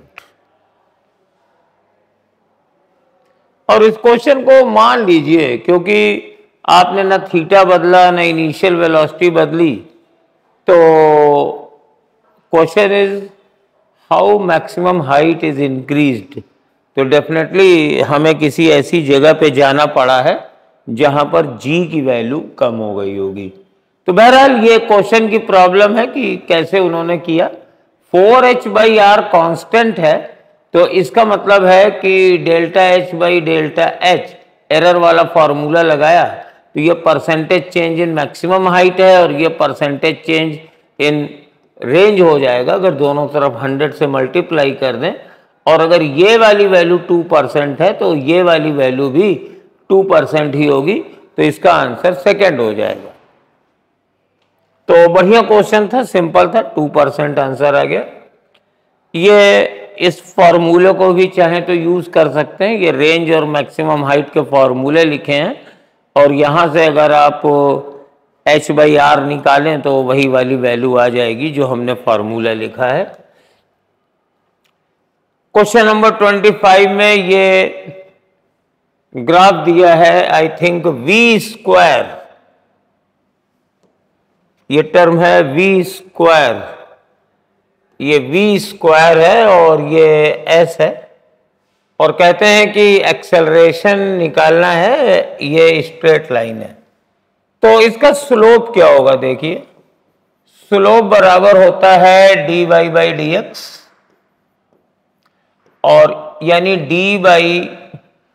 d of v²/ds। तो v को s के रेस्पेक्ट में अगर डिफरेंशिएट करें तो 2v dv/ds, पहले v के रेस्पेक्ट में करेंगे, चेन रूल लगा है, s के रेस्पेक्ट में तो डायरेक्ट नहीं हो सकता है, तो v² का हो जाएगा 2v और फिर dv/ds। और बेटा v dv/ds एक्सेलरेशन होता है, ये हम लोग जानते हैं कि v dv/ds इज एक्सेलरेशन, यानी इस ग्राफ का जो स्लोप है वो ट्वाइस द एक्सेलरेशन के बराबर है। तो twice the acceleration is equal to, अब स्लोप निकालते हैं, ये कितना दिया है, इट इज 16, ये 16 दिया हुआ है, ये 10 दिया हुआ है, ये एंगल हो जाएगा थीटा, तो स्लोप बराबर tan थीटा यानी 16/10। तो एक्सेलरेशन इज इक्वल टू 8/10, ये कट गया है 2 8 16, तो ये 0.8 आ जाएगा, तो इसका आंसर फोर्थ वाला सही हो जाएगा। Fourth one is the answer. बहुत अच्छा क्वेश्चन था। हमेशा ध्यान रखिए कि अगर ये कोई भी ग्राफ y और x के बीच में है तो slope is always given by dy/dx। तो स्लोप आप ग्राफ से निकाल लीजिए और v² और s के ग्राफ का स्लोप मेरे पास ट्वाइस द एक्सेलरेशन आता है डिफरेंशिएट करने पे। It was a very good question. अब आइए नेक्स्ट क्वेश्चन पे चलते हैं।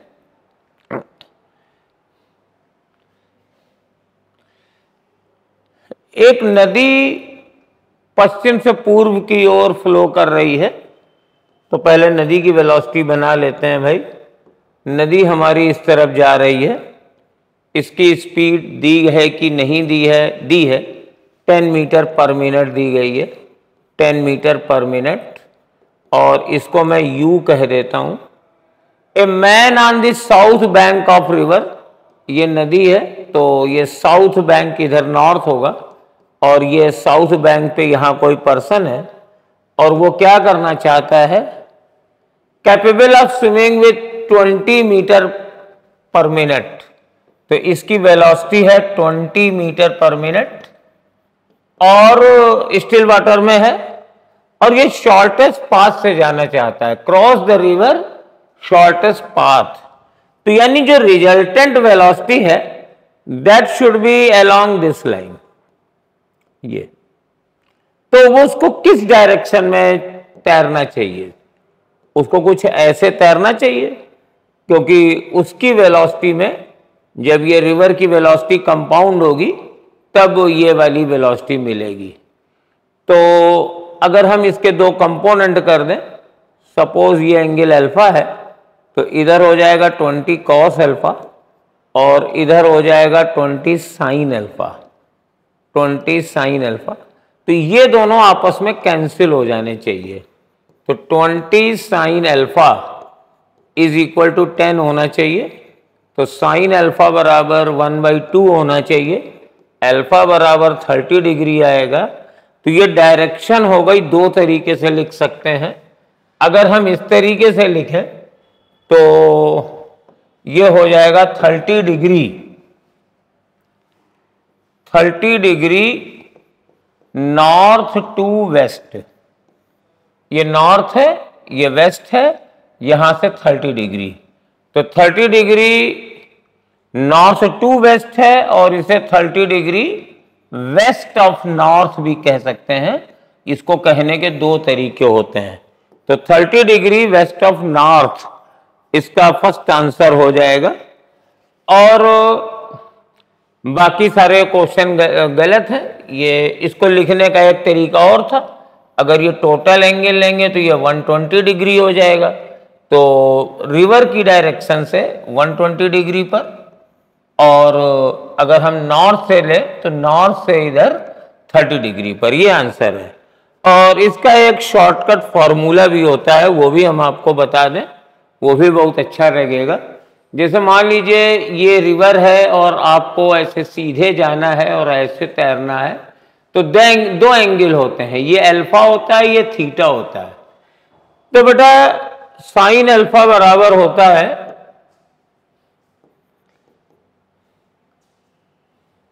U/V और कॉस अल्फा बराबर कॉस थीटा बराबर होता है हमारे पास -U/V। ये दो फार्मूले भी टीचर्स बताते हैं। जैसे अगर मेरे को ये फार्मूला होता तो U की वैल्यू हमारे पास 10 दी थी, V की वैल्यू 20 दी थी, तो साइन अल्फा बराबर U/V, तो साइन अल्फा बराबर 10/20, ये डायरेक्ट आ जाएगा।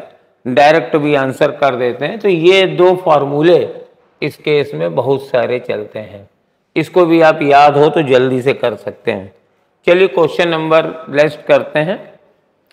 थ्योरी का क्वेश्चन है, inelastic collision of two particles the following is conserved.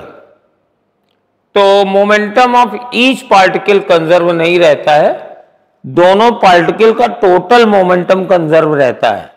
Formula होता है m1v1 बराबर प्लस m2v2 बराबर m1u1 प्लस m2u2। तो यानी दोनों की वेलोसिटी बदलती है, तो स्पीड ऑफ पार्टिकल भी बदलती है, मोमेंटम ऑफ पार्टिकल भी बदलता है, काइनेटिक एनर्जी भी बदलती है, total kinetic energy of both the particles. क्योंकि इलास्टिक कोलिजन है तो we can say final kinetic energy plus equal to initial kinetic energy. तो हमारे पास सबसे बेस्ट आंसर इसका हमारे पास फोर्थ वाला है, the total kinetic energy of both the particles collision के पहले और बाद सेम रहती है।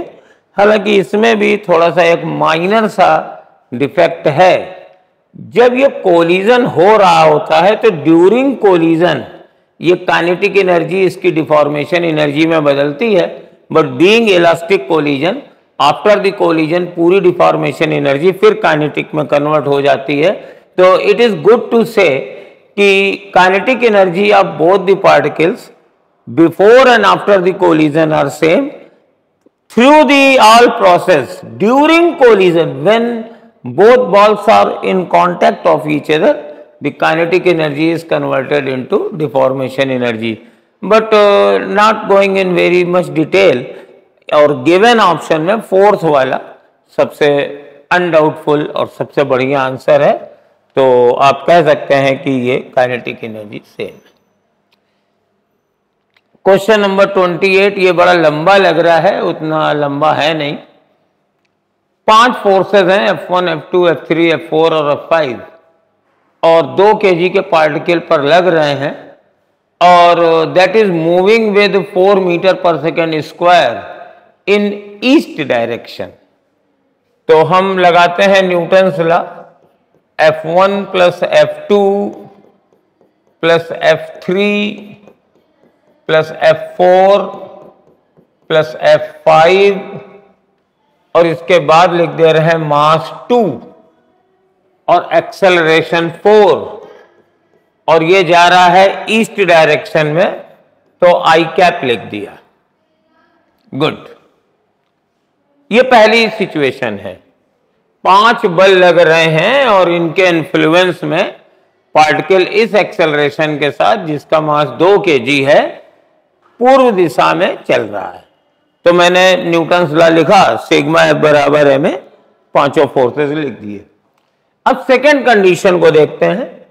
सेकेंड कंडीशन ये है, F1 force is removed then the acceleration becomes 7 metre per second in north. तो F1 हट गया, ये हटा दे रहे हैं, तब क्या बना F2 plus F3 plus F4 plus F5 is equal to 7। Mass 2 है और एक्सेलरेशन है 7, तो 2 इंटू 7 J। ठीक, then the acceleration of the block if F1 only is acting. तो यानी मुझे F बराबर ma निकालना है, तो ठीक है, इन दोनों इक्वेशन को माइनस कर दीजिए। जब इन दोनों इक्वेशन को आप माइनस करेंगे तो F2, F3, F4, F5 जो दोनों में है ये कट जाएंगे। F1 बराबर बचेगा 8I माइनस 14J। तो F1 की वैल्यू निकल आई। F1 बराबर हो जाएगा under root 8 square plus minus 14 का स्क्वायर। तो एक्सेलरेशन कितना होगा? तो एक्सेलरेशन बराबर हो जाएगा F1 बटे मास। अब मास से डिवाइड कर देंगे, मास 2 kg है तो थोड़ी सी जगह बना ले, इतना तो समझ गए होंगे, तो इसी को हटा देते हैं। तो acceleration under the force of F1 is under root 8 का स्क्वायर प्लस 14 का स्क्वायर अपॉन 2। तो ये आ जाएगा 64 प्लस 196, 8 का स्क्वायर 64, 14 का स्क्वायर 196 और 2 को भी स्क्वायर रूट के अंदर ले लिया 4। तो अब जब करेंगे तो ये आ जाएगा 16 और ये हो जाएगा 4 चौको 16 और 4 नवैया 36, 49 और 16 आ जाएगा अंडर रूट 65। तो सेकंड आंसर आ रहा है इसका। बहुत अच्छा क्वेश्चन था, थोड़ा लंबा बनाने की कोशिश थी लेकिन तब भी ये अच्छा चला है। और अगर डायरेक्शन चाहिए तो वो भी आप इससे डायरेक्शन भी निकाल सकते हैं। लेकिन पूछी नहीं गई है तो हम लोग नहीं निकालेंगे। चलिए नेक्स्ट क्वेश्चन करते हैं। ये 29वां देखिए, एक रॉकेट का क्वेश्चन है। रॉकेट का मास दिया हुआ है 5000 kg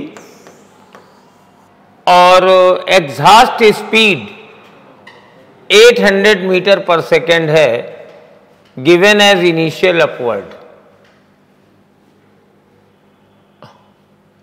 20 metre per second, amount of gas ejected per second to supply the needed thrust. तो रॉकेट के एक्सेलरेशन का फॉर्मूला होता है इनिशियल एक्सेलरेशन का m times dm/dt times rate of consumption of fuel into v relative upon mass of the rocket minus g। तो अब सारी values रख दे रहे हैं। dm/dt हमें निकालना है, एक्सेलरेशन 20 दिया है, तो 20 इक्वल टू रिलेटिव स्पीड तुम्हारी 800 है, तो dm/dt into 800 divided by 5000 rocket का मास -10। बस इससे dm/dt निकाल लेंगे। तो dm/dt, तो देखिए पहले ये 10 उधर जाएगा 30 इंटू 5000 ऊपर जाएगा और नीचे आ जाएगा 800। तो 2 जीरो आप काट दीजिए तो आ जाएगा 5 से 15, 1500 बटे 8। तो मेरे ख्याल से 8 एक कम 8 गया तो 7 बचा। तो थर्ड वाला आंसर आना चाहिए 187.5 किलोग्राम पर सेकेंड। ये रॉकेट का फॉर्मूला होता है एक्सेलरेशन का, this must be known to you. तो ये थर्ड आंसर आएगा। चलिए नेक्स्ट में आते हैं। ये बहुत ही सिंपल सा पेपर है और फॉर्मूला लग रहा है कि ये एक इंक्लाइन प्लेन है, ये एंगल थीटा है और पहले एक पार्टिकल आता है स्मूथ सरफेस पे स्लिप करके और फिर आता है रफ सरफेस में। तो म्यू बराबर होता है tan theta 1 minus smooth surface पर फिसलने में लगा टाइम अपॉन रफ सरफेस पे फिसलने में लगा टाइम। ये फार्मूला है। इसमें थीटा दिया है 45, तो tan 45 और ये दिया है कि n टाइम्स है, मतलब TR is equal to n times TS है। तो यहाँ पे जब रखोगे तो TS रखोगे तो ये 1/n² आ जाएगा। tan 45 1 ही होता है, तो म्यू बराबर 1 माइनस 1/n² आ जाएगा। ये फर्स्ट वाला आंसर इसका सही रहेगा। ज़्यादातर क्वेश्चन सिंगल फार्मूला बेस्ड हैं तो आपको कोई कष्ट नहीं होगा।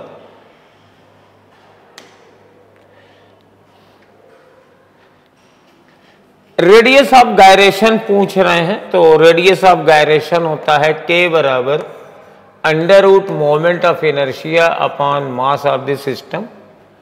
तो एक यूनिफॉर्म थिन रॉड है, इसकी लंबाई L दी हुई है और एक्सिस पासिंग नॉर्मली थ्रू इस सेंटर ऑफ मास, यानी ये वाली एक्सिस है।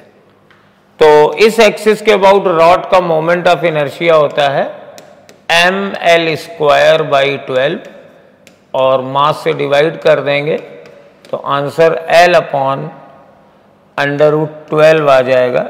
Radius of gyration is L/√12। First answer, very simple सा क्वेश्चन। ये फॉर्मूला दिया हुआ है ये NCERT में, ये आपको याद होना चाहिए इस क्वेश्चन को करने के लिए। Consider a force vector, the work done by this force in moving a particle from point A to B, तो ये पार्टिकल का मूवमेंट दिया गया है A to B और कहते हैं along the segment। तो जनरल फार्मूला लगेगा, वर्क डन हो जाएगा इंटीग्रल, आप जानते हैं वेरिएबल फोर्स में integral fx dx x1 to x2 और integral fy dy y1 to y2। Direct फार्मूले का क्वेश्चन है, बस सारी वैल्यूज रख देनी है। तो अब हम वैल्यूज रखने जा रहे हैं।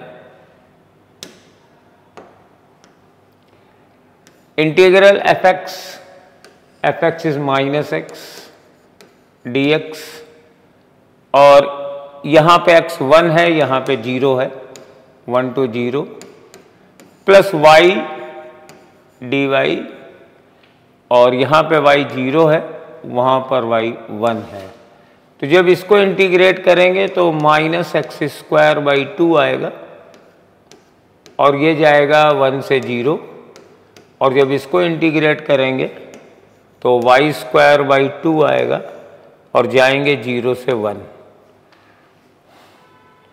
तो माइनस और 0 square by 2 minus 1 square by 2, ये पहला ब्रैकेट आया, प्लस और 1 square by 2 minus 0 square by 2, ये दूसरा आया। तो ये 1/4 आया और माइनस है, तो माइनस 1/4 माइनस, तो ये बना 1/4 और वो भी 1/4 है। तो 1/4 और 1/4 1/2 होगा। तो we will go with answer number 4। सीधे सीधे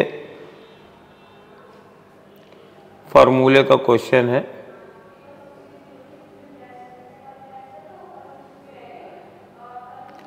तो इसका आंसर 4th वाला आ रहा है मेरा।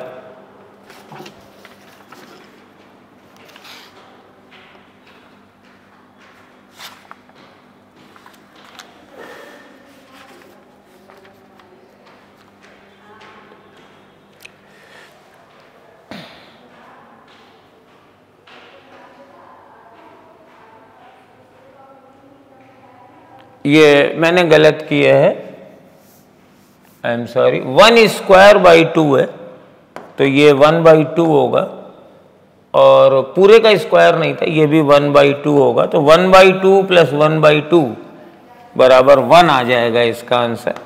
ये बहुत ही सिली मिस्टेक हो गई थी, सेकंड आंसर आएगा। ये x स्क्वायर बाई 2 है, मैंने पूरे 1/2 का स्क्वायर कर दिया था, स्क्वायर सिर्फ 1 का होगा। तो माइनस ये 0 हो गया, माइनस 1/2 और वो भी 1/2, तो 1/2 प्लस 1/2 1 आएगा आंसर इसका।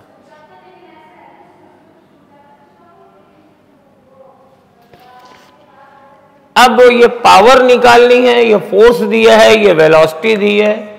तो पावर बराबर होता है, पावर स्केलर है, F.V, यानी मुझे इन दोनों का डॉट प्रोडक्ट लेना है। तो सीधे ले लेते हैं 20 × 6 प्लस -3 × 20 और प्लस 5 × 3। तो ये 120 हो गया, ये -60 हो गया, वो 15 हो गया। तो ये 60 हो गया, वो 15 हो गया, तो टोटल 75 आ गया। तो 75 वॉट इज द पावर। चलिए नेक्स्ट क्वेश्चन पे आते हैं। ये पावर का फॉर्मूला F.V NCERT के पेज पे लिखा हुआ है। 34 क्वेश्चन थ्योरेटिकल है। When A torque acting upon A system is 0, which of the following will be constant. तो जब टॉर्क कांस्टेंट होता है तो एंगुलर मोमेंटम कांस्टेंट रहता है। तो ये बहुत ही गिवन फैक्ट है, सीधे सब लोग जानते हैं। और इम्पल्स तो कभी आप बात ही मत करिएगा, इम्पल्स एक वैल्यू होती है, वो कांस्टेंट नहीं रहती है। 35 क्वेश्चन कहते हैं कि विदाउट अप्लाइंग टार्क नहीं अप्लाई किया गया। तो इसका मतलब है कंजर्वेशन ऑफ एंगुलर मोमेंटम लगेगा। तो I1 ओमेगा 1 बराबर हो जाएगा I2 ओमेगा 2। तो the ratio of radius of gyration in two cases, तो रेडियस ऑफ गायरेशन होती है बॉडी का mass into radius of gyration का होल स्क्वायर। तो मास तो बदलेगा नहीं, खाली रेडियस ऑफ गायरेशन ही बदलेगी। तो m/2 स्क्वायर ओमेगा 2। पहली बात टॉर्क नहीं लग रहा है तो कंजर्वेशन ऑफ एंगुलर मोमेंटम से I1 ओमेगा 1 बराबर I2 ओमेगा 2, और I1 को लिख दिया m/k1 स्क्वायर और I2 को लिख दिया m/k2 स्क्वायर। m से m कट गया, k1 अपॉन k2 बराबर under root omega 2 upon under root omega 1। तो थर्ड आंसर इसका आ जाएगा। क्वेश्चन नंबर ये दिया हुआ है। तो बच्चों क्वेश्चन नंबर 36 करते हैं। तो ये वाली रॉड की लंबाई 50 सेंटीमीटर है। अब इस रॉड को यहां से उठा करके रिलीज किया गया है, तो इस जगह ओमेगा 1 बराबर 0 है और इस जगह हमने ओमेगा मान लिया। फोर्सेस कौन कौन से लग रहे हैं? सिर्फ mg। और यहां पे हिंज पे फोर्सेस जो लग रहे हैं वो N1 N2 हमने मान लिए। तो चूंकि रॉड इसके अबाउट फिक्स है तो N1 और N2 तो कोई वर्कडन करेंगे नहीं, खाली कंजर्वेटिव फोर्स वर्क करेगा mg। तो we can apply conservation of mechanical energy. Conservation of mechanical energy निकालने के लिए यहां पे मैंने पोटेंशियल एनर्जी का 0 लेवल मान लिया। तो यहां पे पोटेंशियल एनर्जी कितनी हो जाएगी? रॉड का मास इंटू जी और सेंटर ऑफ मास की ऊंचाई। तो अगर ये टोटल 50 है तो टोटल लंबाई 1/2 है मीटर में, तो ये वाली डिस्टेंस 1/4 हो जाएगी। तो ये वाली हाइट हो जाएगी 1/4 sin 30। This is height is 1/4 sin 30 यानी 1/8 प्लस 0। यहां पे काइनेटिक एनर्जी 0 थी और यहां पे पोटेंशियल एनर्जी 0 है और काइनेटिक एनर्जी हाफ। खाली रोटेशनल एनर्जी लेंगे क्योंकि इस पॉइंट के अबाउट प्योर रोटेशन है। Moment of inertia m/3 into L square, तो 1/2 का स्क्वायर इंटू ओमेगा स्क्वायर। तो अब मेरे पास क्या क्या चीजें कट गई देखिए, m से m कट गया, 1/4 1/2 ये सब कट गया। तो ये g है और यहां 10 है तो 30। Omega square is equal to 30 आ गया। तो omega is equal to under root 30। Second वाला ऑप्शन हो जाएगा। चलिए नेक्स्ट में आइए।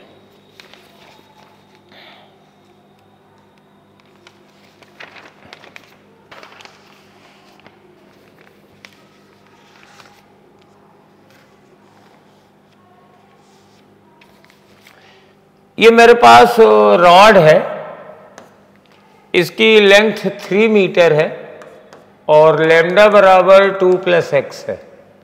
तो सेंटर ऑफ ग्रेविटी या सेंटर ऑफ मास की पोजीशन निकालनी है।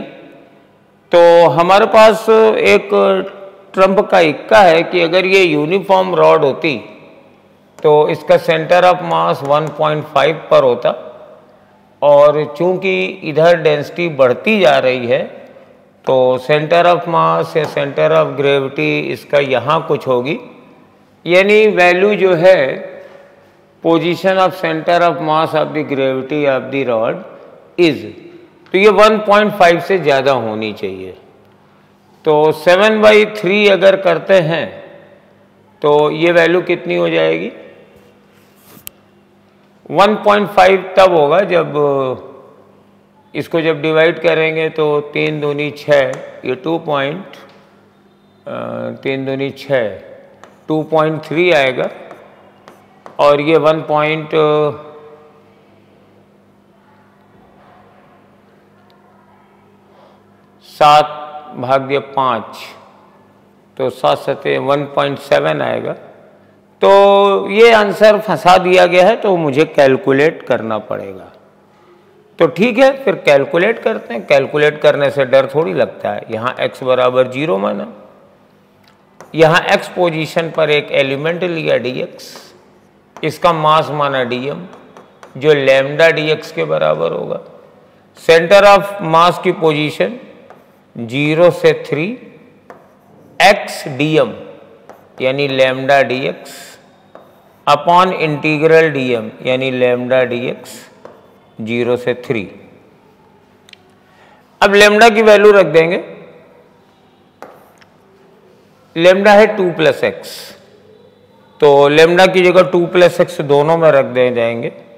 तो x 2 + x dx upon integral 2 + x dx, और वैल्यू जाएगी 0 से 3, 0 से 3। अब इसको इंटीग्रेट करेंगे तो 2x है, तो x² / 2, तो 2 से 2 कट गया, प्लस x² है तो x³ / 3, और 0 से 3 जाएंगे, और नीचे 2x प्लस x² / 2, ये भी 0 से 3 जाएंगे।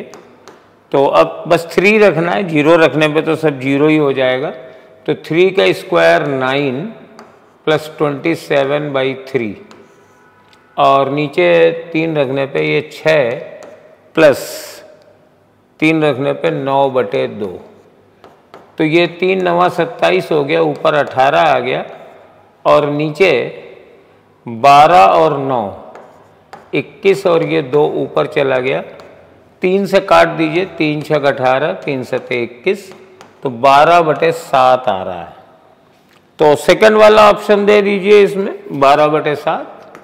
और यहाँ पर कुछ चीज़ें ऐसी हैं जो इग्नोर करी हैं हमने, जैसे सेंटर ऑफ मास की पोजीशन किस एंड से, लाइटर एंड से कि हैवियर एंड से, इससे ये डिस्टेंस हमारी निकली है 12/7।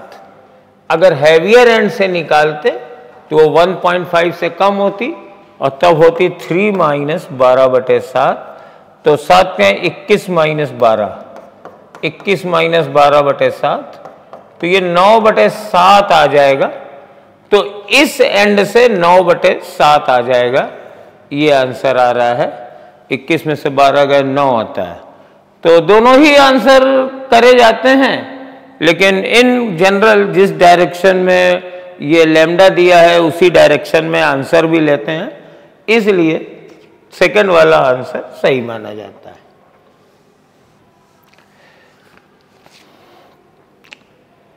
इसके बाद 38 क्वेश्चन है, फिर रॉकेट का है। रॉकेट को फेंका गया और इसका इनिशियल एक्सेलरेशन 19.6 है मीटर पर सेकेंड। 5 सेकंड के बाद इसका इंजन बंद कर दिया गया, तो 5 सेकंड के बाद इसके पास कुछ वेलोसिटी आ जाएगी और एक्सेलरेशन -9.8 आ जाएगा। तो कहते हैं मैक्सिमम हाइट इसकी क्या होगी, what is the maximum height from the earth surface.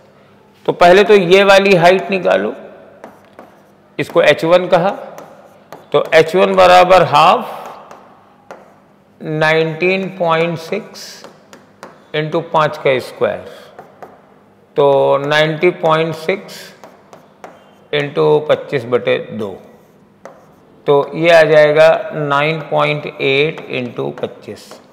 इसको हमने h1 लिख दिया।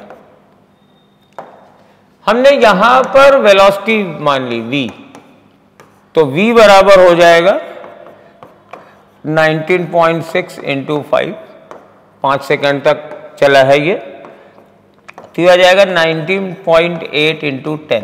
इसको तोड़ दिया, मैं ज़्यादातर 9.8 के टर्म में ला रहा हूँ।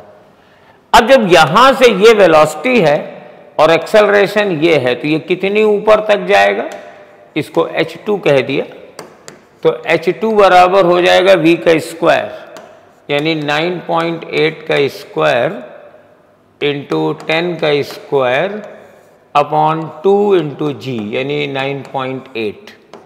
तो एक 9.8 कट जाएगा, तो 9.8 इंटू 50 ये चला गया। तो टोटल हाइट ग्राउंड से कितनी आई, तो 9.8 H1 प्लस H2 को जोड़ देंगे, 25 प्लस 9.8 इंटू 50, तो 9.8 इंटू 75। अब आपको मल्टीप्लाई करना है, और जब इसको मल्टीप्लाई करेंगे तो 735 आ जाएगा।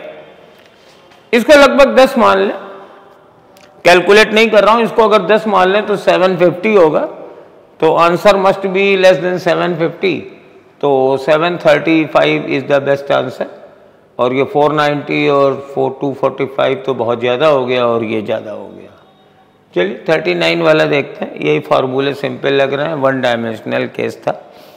ये कोलिजन का क्वेश्चन है।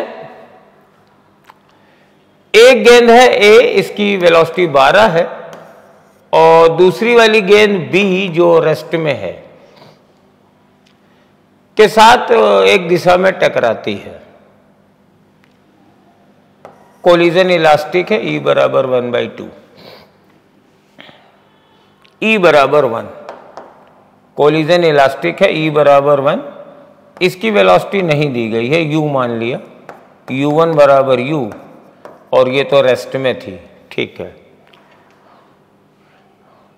After the collision, the ball is continuous moving in the same direction with speed 1/6 of its original speed.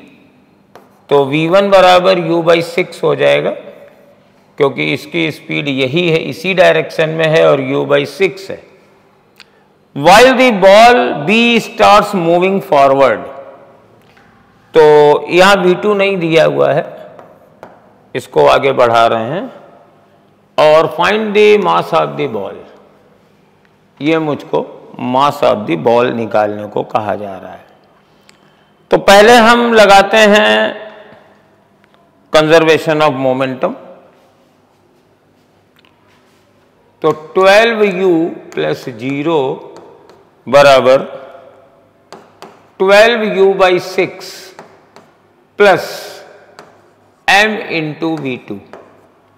इसका मास मैंने m मान लिया, इसका मास नहीं दिया गया था। फाइनल वेलोसिटी इसकी V2 है। सिंप्लीफाई कर लीजिए थोड़ा सा, ये आ जाएगा 12U is equal to 2U plus mV2, तो 10U बराबर mV2। ठीक, अब दूसरा फॉर्मूला लगाते हैं, जिसको कि हम न्यूटन्स एक्सपेरिमेंटल लॉ कहते हैं।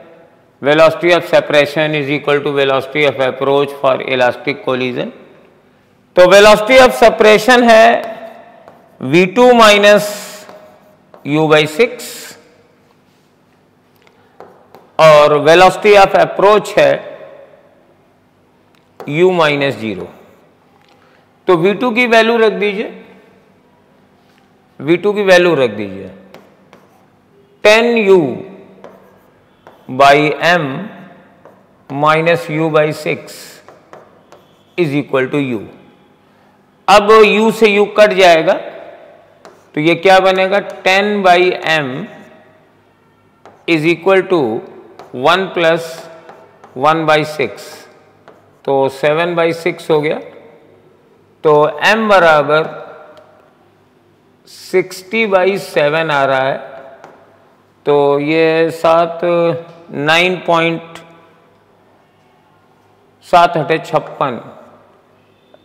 4 आ गया, और 7×5 35, फिर 4 आ गया, तो इसका आंसर 8.6 kg के आसपास आ जाएगा।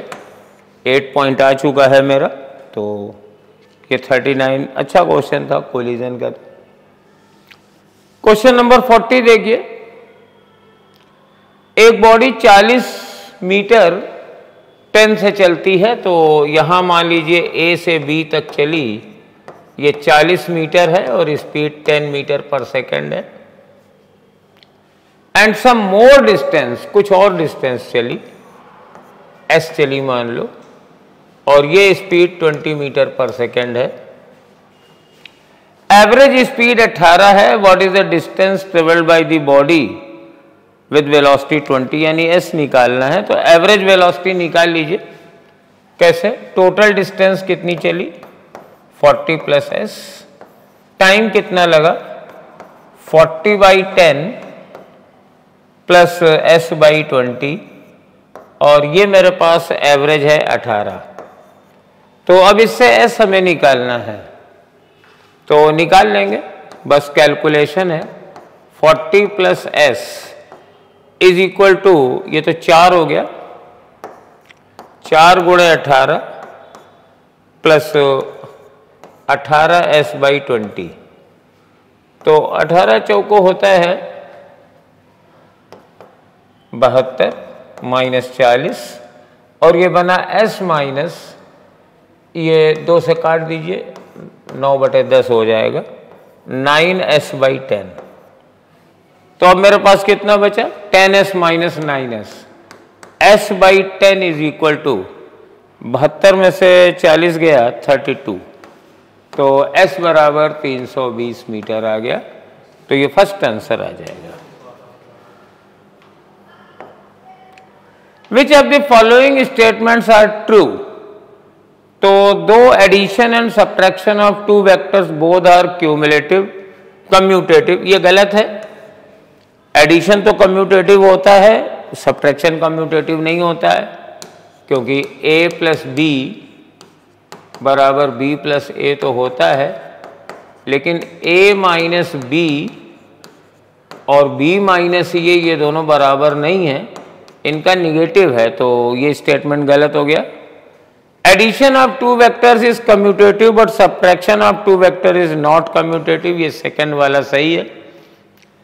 अब एक आंसर है बोथ 1 and 3, तो 1 गलत है, तो इसका मतलब है सेकंड वाला ही आंसर सही होना चाहिए, ये सही नहीं हो सकता, तो सेकंड आंसर हो गया। वैसे भी ये गलत है, क्रॉस प्रोडक्ट कम्यूटेटिव नहीं होता है, डॉट प्रोडक्ट कम्यूटेटिव होता है, ये लिखे भी हुए हैं रूल।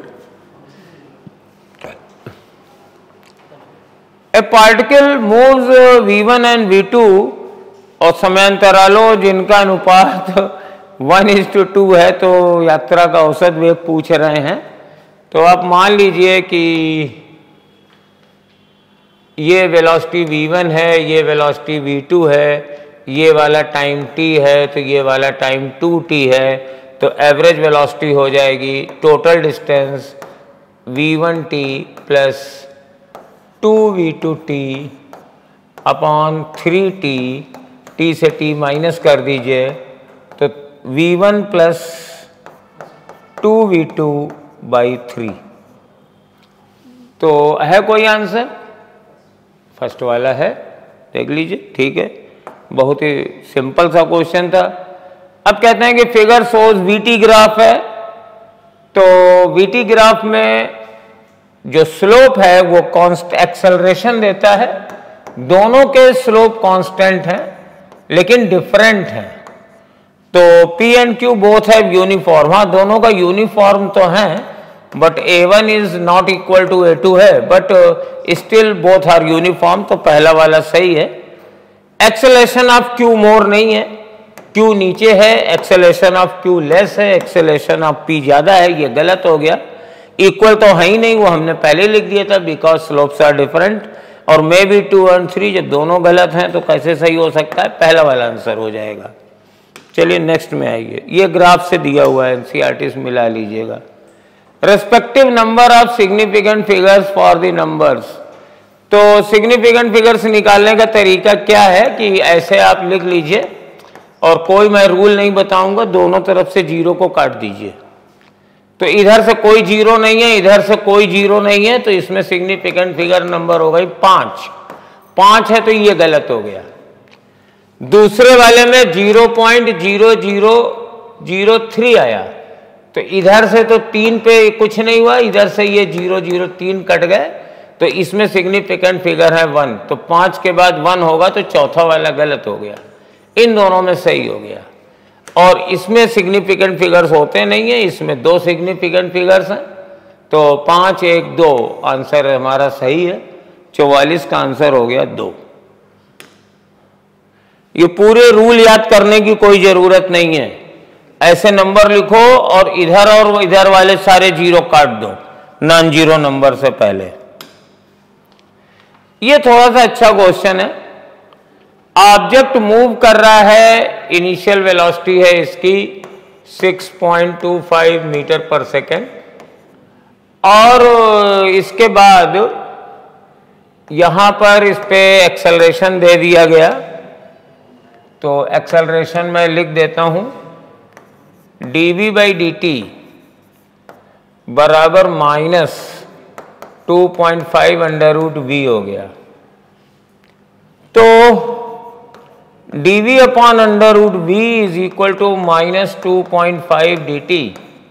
अब इसको इंटीग्रेट कर दो, ये 0 टाइम है, ये t टाइम मान लो, और इनिशियल वेलोसिटी 6.25 थी, फाइनल वेलोसिटी 0 चाहिए।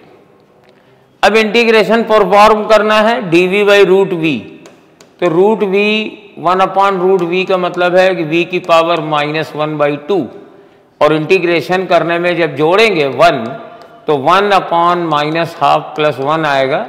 तो ये इंटीग्रल आ जाएगा √v/1/2, और 0 से 6.25 से 0 तक बराबर। ये इंटीग्रेशन बड़ा सिंपल है, -2.5 और ये t आ जाएगा। तो ये 2 ऊपर पहुंचा दीजिए और वैल्यू रख दीजिए, 2√v बनाइए, यहीं पर सिंप्लीफाई कर देते हैं। ये 2√v कर दिया, तो पहले हम 0 रखेंगे, तो 0, v की वैल्यू 0 रखा, -2√6.25 बराबर -2.5 × t। 0 की कोई औकात नहीं है, फिर माइनस से माइनस कट जाएगा, और बेटा इसका स्क्वायर रूट होता है 2.5, 25 का स्क्वायर 625, तो 2.5 बराबर 2.5 × t, तो t बराबर 2 सेकेंड। तो 2 सेकेंड में इसकी वेलोसिटी 0 हो जाएगी। देखिए आपके आंसर शीट में यही सही है कि नहीं? सही होगा, हाँ 2 सेकेंड आंसर है। तो पेपर कुल मिला के आपको अच्छा लगा होगा, लेकिन हमारी नज़रों में ये बहुत ही सिंपल था। आपके नंबर कम से कम 150 तक आने चाहिए थे इसमें।